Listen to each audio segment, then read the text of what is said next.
Приветствую вас, мои дорогие зрители. Итак, город-порт Александра III. Северный мол. Церемония официальной закладки состоялась 12 августа 1893 года. А накануне этого знаменательного события в аванпорт Либовы вошли из Сталина-Реди военные корабли во главе с императорской яхтой «Полярная звезда».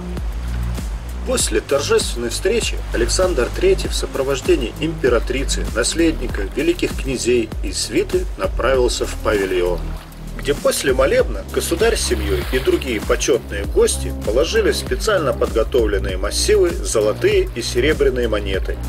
Затем сюда же поместили закладные доски, а поверх них именные закладные камни. Оба массива были уложены в основание северного мола. Ну а мы перенесемся в одно наиболее впечатляющее и очень интересное место. И это Северный форт. Крымская война показала, что Российской империи необходим еще один военно-морской порт на Балтийском море, расположенный не так близко к столице, как Кронштадт. И самым удобным местом посчитали незамерзающий порт в Либове. Были построены многочисленные форты, батареи и другие оборонительные сооружения вокруг всей территории военного города-порта. Замыкать оборонительную линию были призваны 8 береговых батарей. Корабли, сосредоточенные в новой морской базе, предполагалось использовать не только для противостояния Германии, но и для недопущения британского флота на Балтику и максимального сдерживания его на дальних подходах к Петербургу. Надо отметить, что найти и добраться до Северного форта не составляет особого труда. Если вы, например, приехали на машине, то есть где припарковать свое авто. Также можно добраться сюда, пройдясь пешком от Северного мола вдоль побережья, где можно увидеть другие, не менее грандиозные развалины фортов. Если отойти от берега моря, то в лесу находятся более-менее сохранившиеся остатки оборонительных сооружений, в которые при желании можно заглянуть.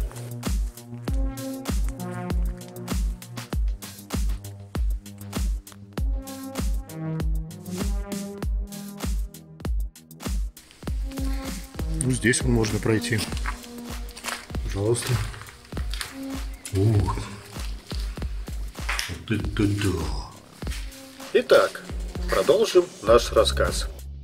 После утверждения германским императором судостроительной программы, реализация которой делала бы Германию обладательной первоклассного флота на Балтике, Александр III дал согласие на начало строительства порта в Либове. Кисенька, привет. Ты здесь живешь, красавица? Ты здесь живешь, красавица маленькая? Да, красавица. Или красавица, кто ты у нас? Мяу-мяу-мяу. Ты откуда такая? Ну, туда мы, наверное, не пойдем.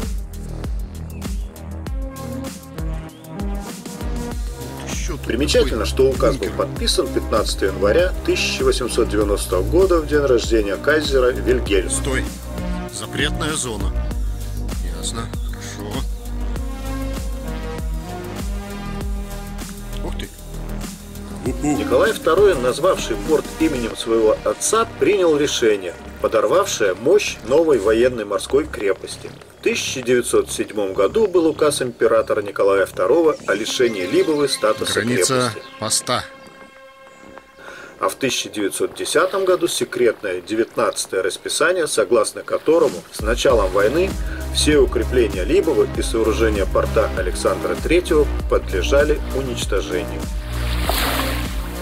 Война не заставила себя долго ждать. В 1914 году России пришлось вступить в битву с Германией. 17 апреля 1915 года командующий Балтийским флотом отдал распоряжение оставить Либову.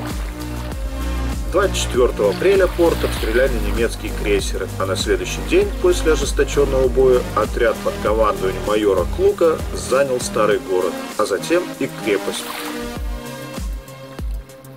Северные форты представляют собой зрелище поистине грандиозное. Несколько километров песчаного побережья вдоль Балтийского моря – это бесконечная череда дотов, батарей, фортов и прочих военных сооружений. Год за годом море подмывает и разрушает этот некогда могучий пограничный рубеж некогда великой страны. Так что любителям заброшенных чудес и почитателям военной истории не стоит откладывать посещение этого места в долгий ящик.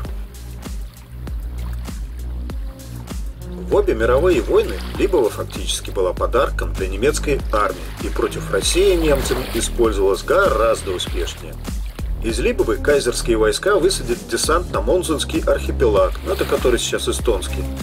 Позже Красная Армия не смогла подойти к Либове ни в 19-м, когда здесь было создано Временное правительство, ни в 45-м, когда через Лепую шло основное снабжение Курляндского котла и переброска войск на Фатерлянд, вплоть безоговорочной капитуляции Третьего рейха.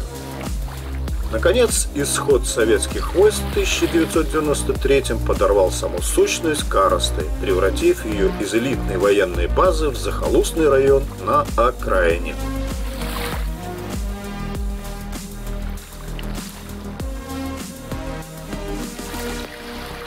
Впечатления от посещения Лепойской военно-морской крепости неоднозначны.